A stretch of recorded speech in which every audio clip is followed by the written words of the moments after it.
Hello dear students, ये देखते हैं कि डाइपोल अगर एक्सटर्नल इलेक्ट्रिक फील्ड में रखा हुआ है तो उसकी पोटेंशियल एनर्जी कितनी होती है।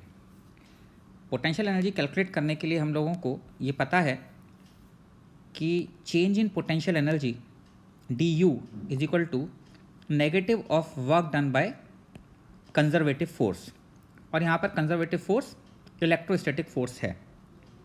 तो negative of work done by electrostatic force will be equal to change in potential energy.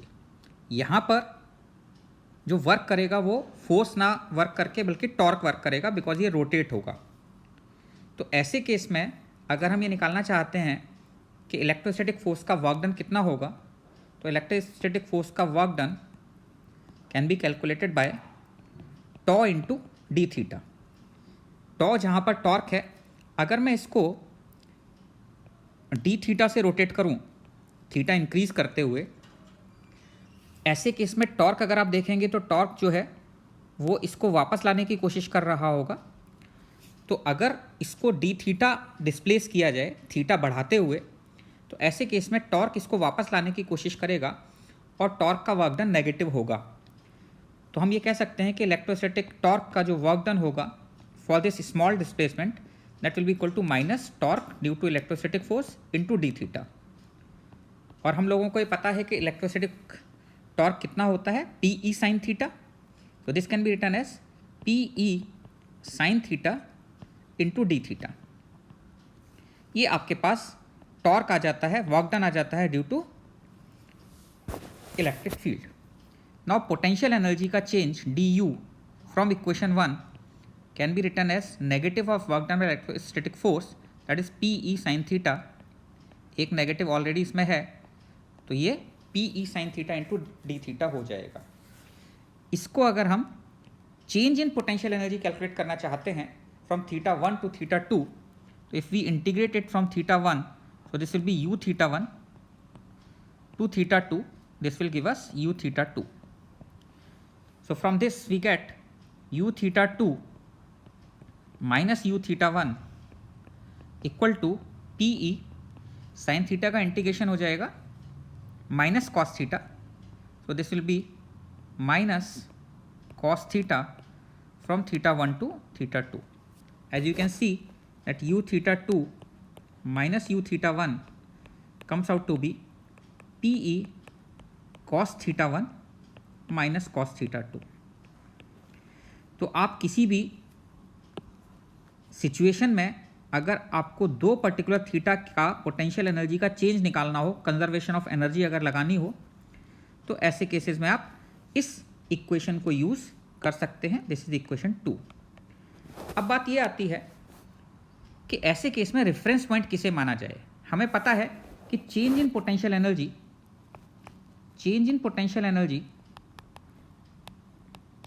Does not depend on reference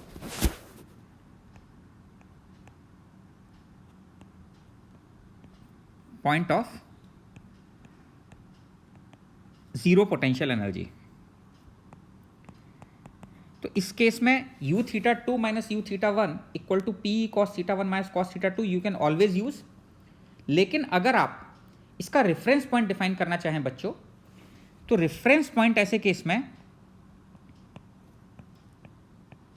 theta equal to 90 को डिफाइन किया जाता है और u 90 इक्वल टू 0 माना जाता है। इसका मतलब ये हुआ कि जिस इंस्टेंट पर इलेक्ट्रिक फील्ड के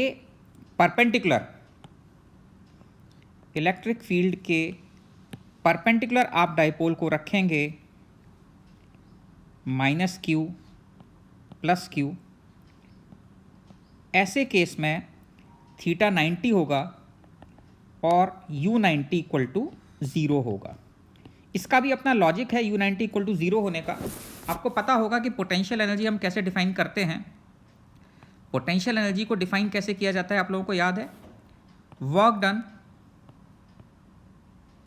इन forming a configuration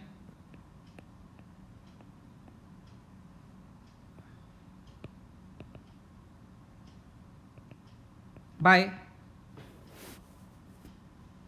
bringing all charges from infinity is called potential energy. Work done by external agent in forming a configuration by bringing all charges from infinity is called potential energy. ये आपको पता होना चाहिए, ये potential energy की definition होती है। किसी भी कॉन्फ़िगरेशन की पोटेंशियल एनर्जी कैसे निकाली जाती है? सारे के सारे चार्जेस को पहले मान लिया जाए अगर वो इन्फिनिटी पर थे तो उनको इन्फिनिटी से एक एक करके लाने में, उस सिस्टम को असेंबल करने में जितना वर्क करना पड़ता है एक्सटर्नल एजेंट को, वही पोटेंशियल एनर्जी होता है। अगर आप इसको कंजर्वेटिव फोर्स के वर्क से करेंगे तो नेगेटिव साइन लगा देंगे, और एक्सटर्नल एजेंट के वर्क से इसको डिफाइन करना चाहेंगे तो नेगेटिव साइन की ज़रूरत नहीं होती। तो इस सिचुएशन में अगर हम देखें जो आपको गिवन है, इस सिचुएशन में आपको पता है कि ये जो सरफेस है ये इक्विपोटेंशियल सरफेस होगा। इलेक्ट्रिक फील्ड के परपेंडिकुलर जो सरफेस होता है ये सरफेस इक्विपोटेंशियल सरफेस होता है। तो इसका मतलब ये हुआ कि इस इक्विपोटेंशियल सरफेस तक लाने में प्लस क्यू को जितना वर्क करना पड़ेगा यहाँ तक लाने में, माइनस क्यू को उसका अपोजिट वर्क करना पड़ेगा, बिकॉज पोटेंशियल हर जगह सेम है। तो टोटल वर्क डन ऐसे केस में, इस सिचुएशन में टोटल वर्क डन अगर इसको असेंबल करना पड़े तो total work done in assembling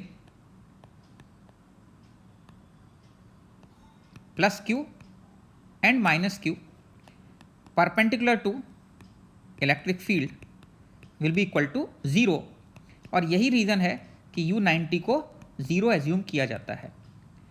तो बच्चों अगर हमें U θ2 minus U θ1 equal to PE cos θ1 minus cos θ2 given है,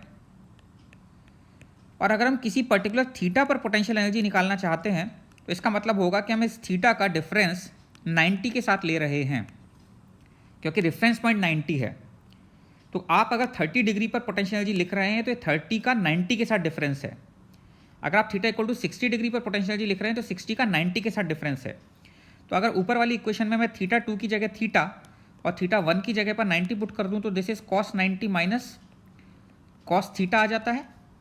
तो U θ हमारे पास कितना बन जाता है बच्चों?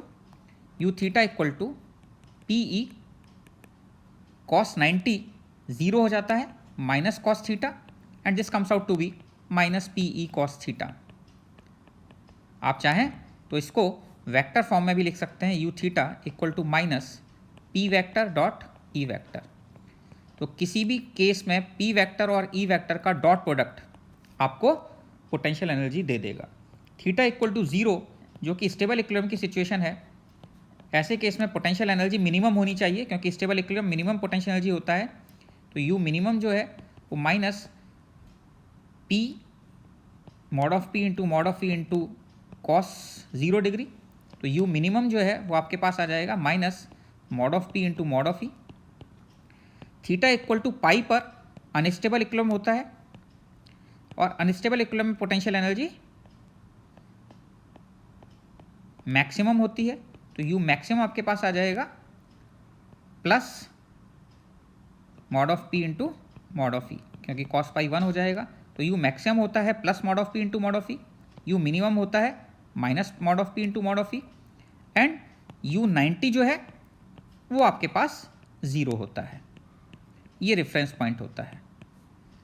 ये चीज़ें आपको पोटेंशियल एनर्जी के बारे में पता रहनी चाहिए। For an example, if I tell you that a dipole जिसका डाइपोल मोमेंट मान लीजिए 2i प्लस 3j है, is placed in electric field suppose 3i plus 4j, और आपसे पूछा जाए कि find potential energy of dipole in this situation,